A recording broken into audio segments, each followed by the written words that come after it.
Madame la présidente, madame la ministre, monsieur le rapporteur, chers collègues, 33% des jeunes de 18 à 23 ans sont nés dans une famille ouvrière. Ils ne sont qu'1 sur 10 parmi les étudiants. 17,5% des enfants ont des parents cadres supérieurs et ils représentent 30% des étudiants. Les sociologues nous alertent depuis des décennies sur ce constat de la reproduction sociale, pour citer Bourdieu. Pourtant, la première mesure de votre ministère est la mise en place d'une sélection qui ne dit pas son nom à l'université. Madame la ministre, sous couvert d'orientation et de réussite des étudiants, vous êtes en marche vers une accentuation des inégalités. Le premier constat que nous devons faire, c'est le manque de moyens incontestables alloués à l'enseignement supérieur. Le mois dernier, vous avez annoncé une hausse de 700 millions d'euros pour l'enseignement supérieur et la recherche dans le PLF 2018. Il s'avère que ce chiffre n'est pas exact. Avec 330 millions d'euros d'annulation de crédit, l'augmentation réelle avoisine les 370 millions d'euros.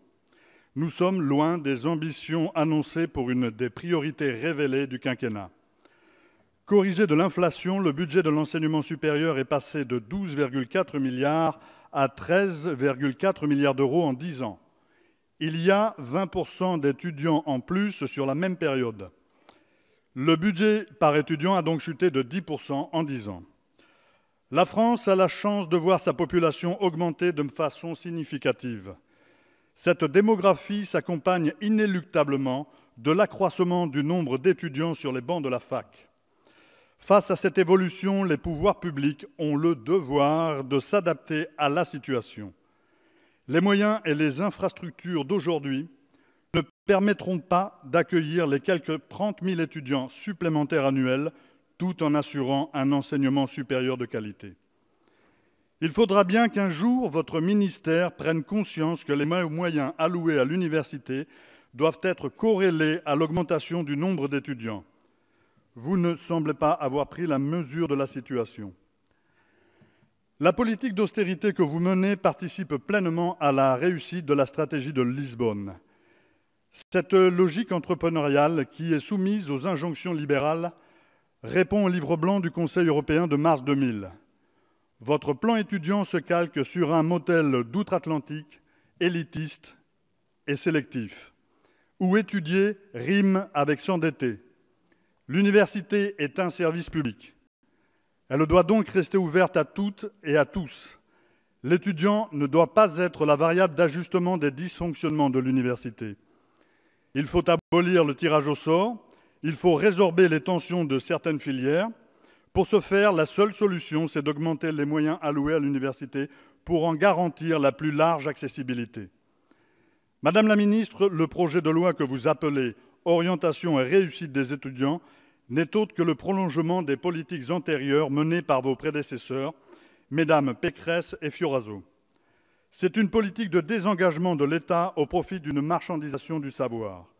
Ainsi, vous serez à la tête d'un ministère qui persévère dans l'offre de logements étudiants insalubres, d'un service de bourse dégradé, d'une protection sociale dédiée inexistante et d'un service public en voie de privatisation. La jeunesse de notre pays mérite mieux. L'individualisation des parcours via le contrat de réussite étudiant fait perdre au diplôme son cadre national qui lui donne sa valeur. Ainsi, il est créé une échelle de valeur qui n'existait pas. Celle-ci générera forcément une sélection pour la continuité des études. Nous aurions préféré un service public d'orientation et le renforcement des dispositifs pédagogiques en première année afin de garantir la réussite du plus grand nombre. Pour être conforme à l'esprit du Conseil national de la résistance et au bloc de constitutionnalité de notre pyramide des normes, l'université devrait être gratuite. Le préambule de 1946 prévoit la gratuité de l'enseignement public à tous les niveaux.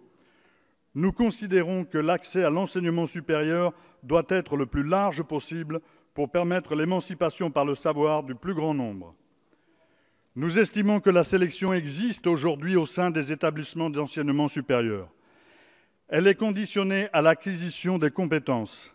Il s'agit du contrôle continu, des partiels, des travaux dirigés, d'une obligation d'assiduité, des mentions, de l'organisation des rattrapages. Bref, les étudiants et les étudiantes sont déjà évalués au sein même de l'université, par l'université, sur leur action à l'université. Nous n'avons pas besoin d'ajouter des difficultés d'accès aux diplômes aux portes de l'institution. Ce projet fait l'objet d'une concertation lacunaire.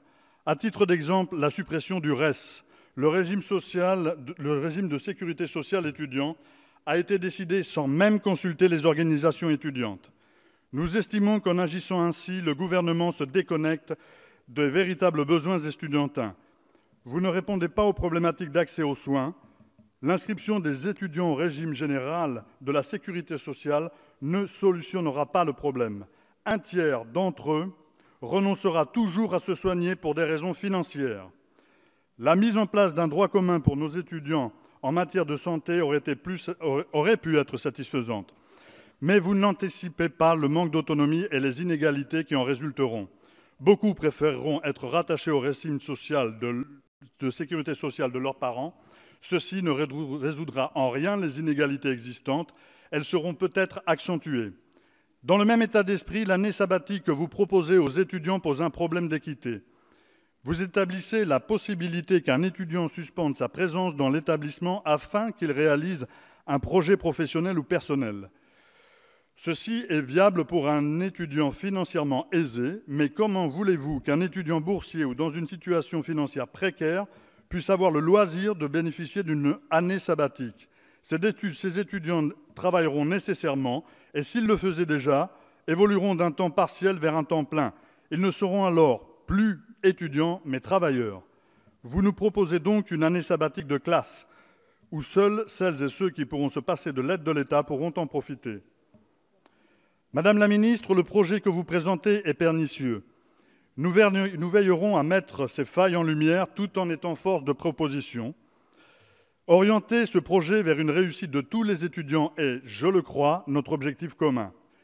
Ce plan étudiant ne reflète en rien l'avenir auquel aspire la jeunesse. Après les ordonnances sur la loi travail et autres sessions extraordinaires, voici que vous nous proposez la procédure accélérée. Vous décidez seul, sans concertation avec les organisations étudiantes, de passer une nouvelle fois en force sur ce texte. Pourtant, un sujet tel que la sélection à l'université mérite le temps de la réflexion et surtout celui du débat avec l'ensemble de la représentation nationale. La majorité des jeunes électrices et électeurs s'est exprimée en avril en faveur d'un avenir en commun. Ils n'ont pas choisi la sélection, la privatisation de l'université, la discussion de la gestion de la misère. Ils ont privilégié le choix du savoir émancipateur. Je vous remercie. Merci, monsieur le député Larive.